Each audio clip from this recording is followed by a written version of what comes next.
Let me try to show you the back of the radio real quick, and then we'll pop the covers and show you some information inside. Okay, looking at the rear of the radio, you'll see this radio has one of the largest heat sinks you'll find on an export radio, so it does dissipate the heat well when it's in use from the final transistors. The radio was made in the Philippines. The earlier models were originally made in Korea.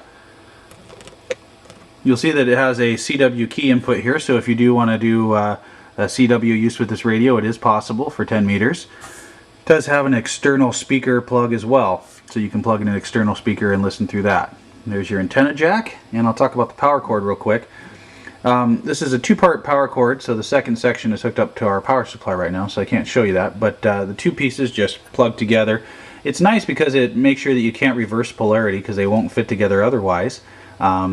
Some people don't like this because it's not interchangeable with other 3-pin connector radios, but in terms of quick disconnect, it's very easy to disconnect and remove the radio from your vehicle.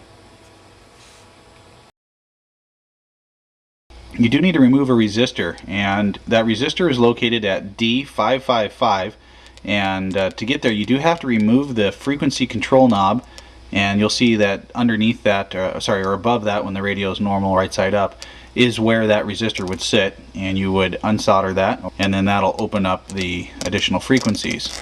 Okay, we've popped the covers on the radio, and on the later models I talked about the frequency adjustment on this particular radio.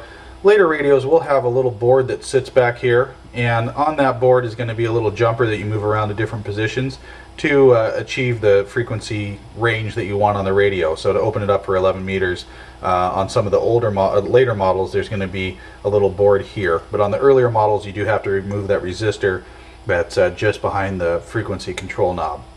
So let's talk about a couple of the adjustments inside this radio. First of all, we'll talk about the modulation adjustment. That's the one most people will be interested in. So we're going to look towards the back of the radio here, and RV119 is the AMC control. You'll see RV119 is right there towards the back of the radio.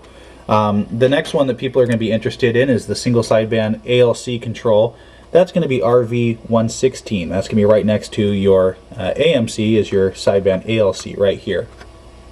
The two other ones that I'll show you, RV117, that's going to be over here, and RV117 is your AM low power adjustment. So when your variable control power on the front of the radio is in the very lowest position to the left, this is where you can set what that low position dead key is going to be. RV118 is going to be your high power adjustment. So when you're adjusting the radio for the maximum output dead key, when the radio is in the far right control position on the RF control, RV118 would do that. Of course, you don't want to set this radio for more than a 8 to 10 watt dead key on AM. That'll be your maximum of what this dual final radio will do. You can see the finals in the back of this radio. It does use dual 1969 finals on the DeltaForce models.